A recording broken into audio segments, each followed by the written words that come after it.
What's going on, guys? Briar Rabbit here. Last week, you may have seen on Twitter that I ran across a box that contained a bunch of my old video game consoles and games. This is stuff from like the late 90s, even early 90s, and into the early 2000s. I found a Super NES, an original Super NES, Game Boy, like the original old school Game Boy, a Game Boy Advance, a Dreamcast, a TurboGrafx 16.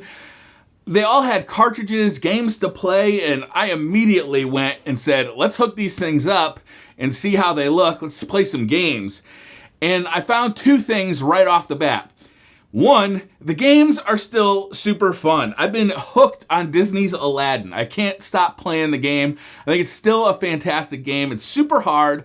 It's super fun. I've been really enjoying the game. Two, the games look awful on modern TVs using these original consoles.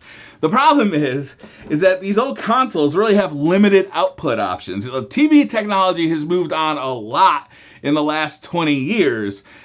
These old consoles obviously have stayed static. Super Nintendo, for instance, has two output options from the factory.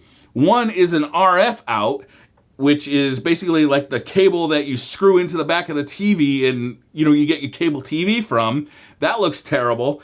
And a component output, which I've been using on this SNES, which doesn't look that much better, to be honest with you. A component is the yellow, white, and red wire RCA connectors that you plug into the back of TV. If you have a modern TV, you may not even have RCA connectors on it. A lot of new TVs only have HDMI. So I started thinking, I've been having so much fun playing these old games that maybe it's time to look at modern hardware solutions for these old games. Now, I have the cartridges, and I find it fun to play the original cartridges with the original controllers, but I don't have a way of playing them on modern TVs and making them look good, and maybe I'd like to capture some gameplay or stream some gameplay and have a little bit of fun that way. So what I decided to do is buy one of these guys. This is a Hyperkin Retron 5.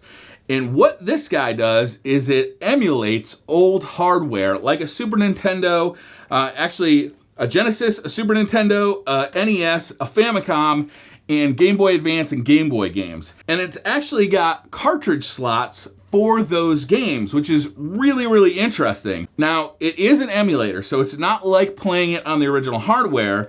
Now, what it does have is an HDMI out, which allows you to hook up to a modern TV, and it's got software on it that allows you to kind of emulate what the games would have looked like on old tube TVs. So we're going to play around with this a little bit today. We're going to check out the controller it comes with. We're going to see how it performs with some of the old games. I did buy this off of Amazon for $140. I've seen it anywhere from $140 to $180. So if you're looking to buy one, I'll put a link in the description to where I bought it on Amazon. But definitely check around for the best price because the prices do vary pretty wildly depending on where you get it. It also comes in two different colors. This kind of Super Nintendo styled one, and there's also a black one that's more styled after the American version of the Genesis. All right, guys, we've got the Retron 5 hooked up. We're capturing gameplay. I'm playing on a actual TV because my monitor wouldn't accept the 720 signal. I'd actually move a 32-inch TV onto my desk. It looks a little bizarre, and we got to boot it up. So first of all, I got to say right off the bat, I hate this controller. It's very strange controller. It doesn't have a D-pad. It's got these kind of micro switch joystick kind of deal going on, and the buttons are labeled very oddly, and it's not immediately obvious what button is what in any context whatsoever. So, and it also makes a lot of noise. You can hear me moving the joystick around. We're going to give it a shot, but I don't like it already. So let's take a look at the settings here. I'm already hitting the wrong button because the buttons just feel weird. Oh, what did I hit? All right, so we got image filter options here. I'm not real sure what any of these look like, so we're going to leave it at none for now. Just get basic goings on. Let's see if we can turn on Scanlines. I generally enjoy Scanlines, although I'm getting like a flashing strobing effect. Is that coming through on screen? Oh, that's coming through for you guys too. So I'm going to turn that off. Boy, that looks real bad. Yeah, it strobes like that? That's terrible. So I guess I'll turn off Scanlines for the purpose of this video. Display overscan, we don't need any of that. Force original resolution, we'll leave it. Screen refresh rate, match game scenes good. Screen size, force full range color output. What's that do? Well, that seems good. Let's do that. Sound enhancement is on. I don't know if we want that on or off. Bass boost, treble boost, GUI sound effects. Let's turn that off because it's a little annoying. Volume. You got some issues with the controllers here. System fast cartridge loading. Console region. Auto load state. Last state. You can actually save your game. Even if the game doesn't support that, you can save it to the Retron 5. You can save the game state so you can pick it up and play it. Like say you die on level 3 or you're on level 3 and you want to continue from there next time you get to play. You can do that, which is really cool. Go ahead and play the game. So this is Aladdin for the Super Nintendo. It's the inferior version of Aladdin compared to the Genesis version. Of course, everybody knows that. But it's the one that we have right now. I actually don't have the Genesis version anymore. I had it when I was a kid. It was phenomenal. I miss it. I might go try and find it again because it was a great version of Aladdin. Super Nintendo version is good too. Weird, they were both actually made by separate studios, or they were developed independently. All right, so we're going to go ahead and play a little Aladdin. God, the graphics are so sharp compared to what I was seeing with the component cables hooked up to the same TV. They're really crisp. Okay, that's the wrong button. All right, I see what's going on here. Oh, I hate this controller. It feels very unresponsive. Like well, I hope that's the controller that feels like this and not the actual console itself. And the buttons like aren't in the place where I expect them to be. I am not digging this controller one bit.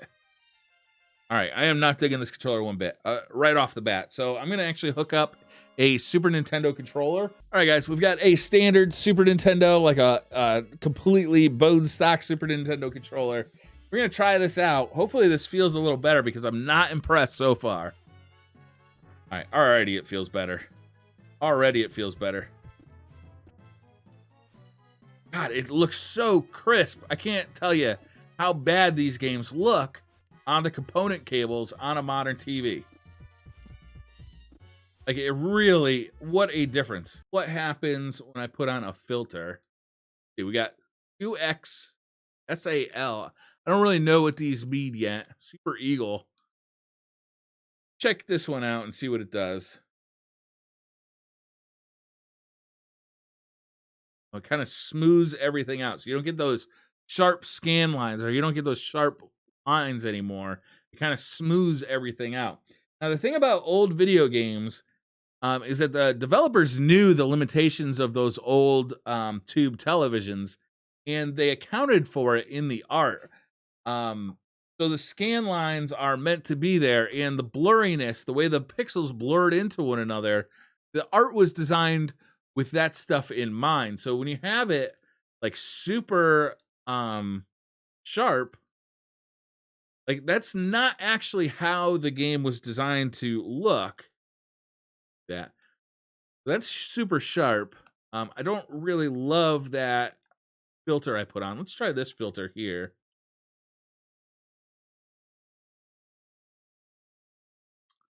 A little less offensive to me. So let's play with this filter for a little while. That looks pretty cool. All right, we'll go back to the regular controller. Hate these arrow guys. Oh no, there we go.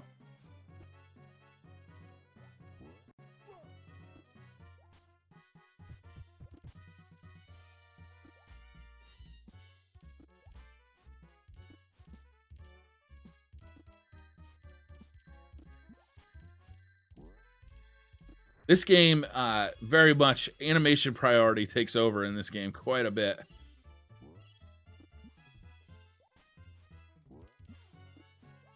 But it's still a very fun game. Not quite as much fun as the Genesis version.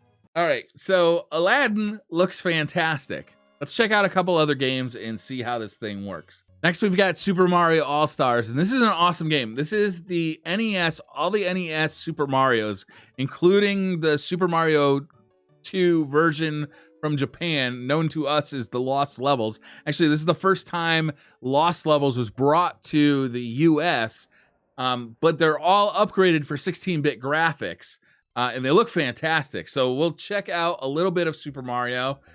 And I think what we'll do, let's play the original. Let's play the 1985 Super Mario original. And we'll start a new file. Apparently this game has saved games. Awesome. I love this game. This is like my favorite version of Super Mario because it looks fantastic. It looks like the SNES Mario, was it called Super Mario World for the SNES?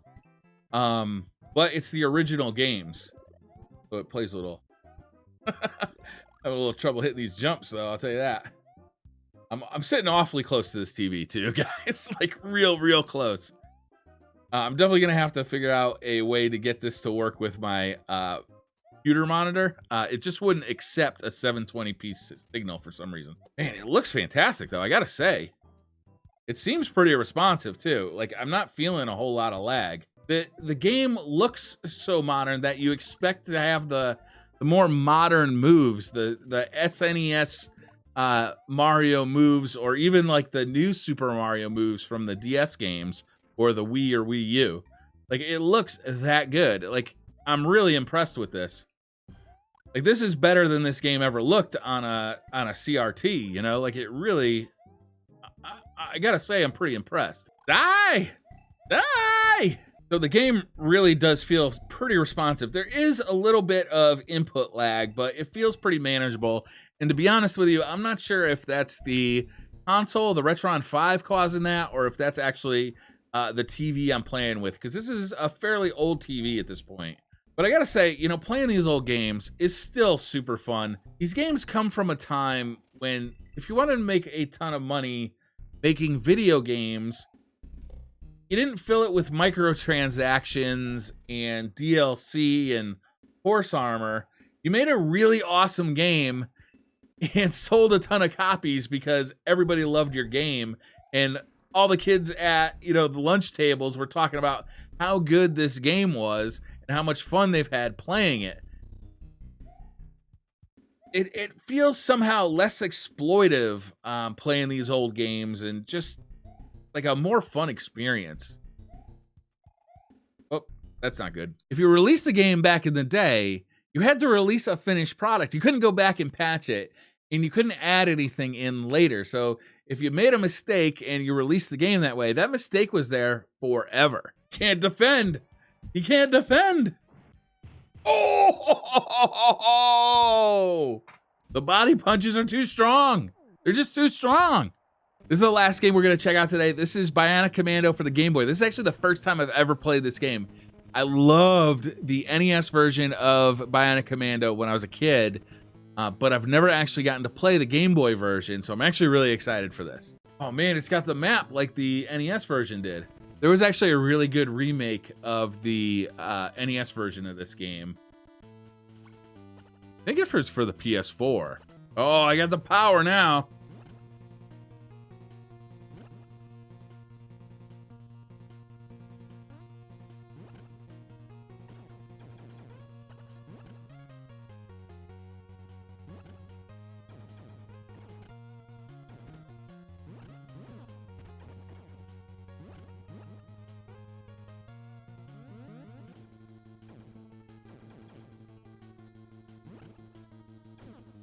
Uh-oh.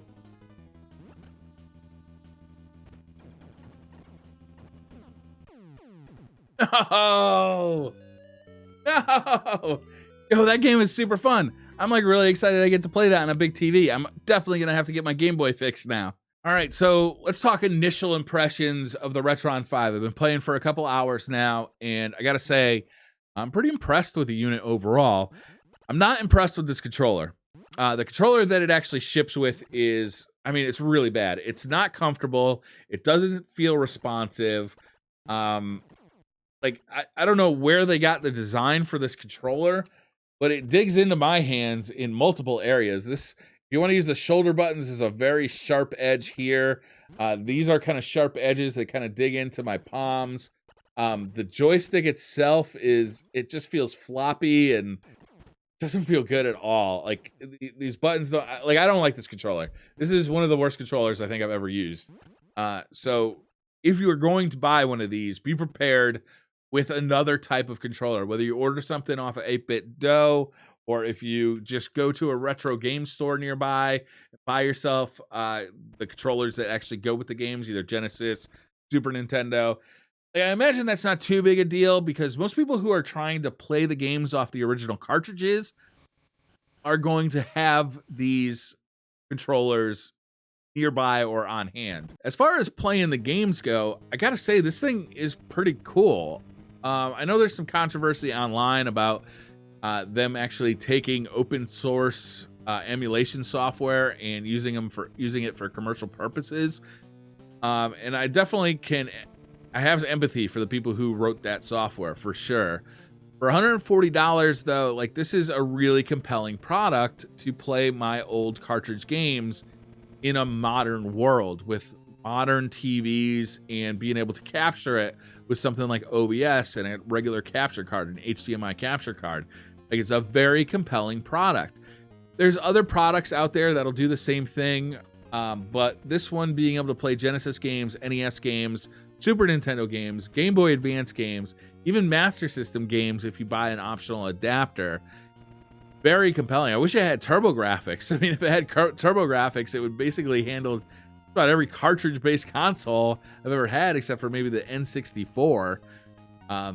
But it's really a nice experience. I don't feel a lot of lag. There's a little bit of lag, but to be honest with you, I can't tell if that's the console or the TV I have it hooked up to. But usually with those things, as long as it's consistent, you kind of get used to it, if that makes sense. Kind of time your button presses a little bit beforehand and just kind of get used to it in that way. I do wish there were more resolution options. I wish I could output at 1080p. That would make it easier to hook up to my computer monitor through HDMI. My computer monitor just wouldn't see this thing. I have an Asus monitor that runs at 240 hertz. And to be honest with you, I don't use the HDMI port too often. But my monitor wouldn't see this thing at all. So I had to actually put a TV up on my desk for the purposes of this video, which is a bit disappointing. I'll see if I can work that issue out in the future. But yeah, overall, my impressions are pretty positive on this thing. I really like it. I think it's going to allow me to play some older games and maybe even start hitting up old pawn shops or retro game stores and seeing what they have to offer. I haven't played some of those old games. Super Metroid comes to mind. I'd love to get the original NES Bionic Commando. That's one of my favorite games of all time. It'd be a lot of fun to start kind of collecting some old Nintendo games, Genesis games, and being able to use those cartridges, but play on a modern TV, I think is very compelling. So aside from this awful controller and some concerns about the actual quality of the hardware and some concerns about the sourcing of the emulation software, I really like this thing. This is a lot of fun. I'm having a blast playing these old games, and I'm glad I can play them on a modern TV. Thank you guys for watching. There is a link down in the description below if you want to check one of these things out on Amazon as well. It is an affiliate link. Thank you for watching. Hit that like button if you like the video. Hit subscribe if you're new to the channel, and I'll see you guys next time. Bye.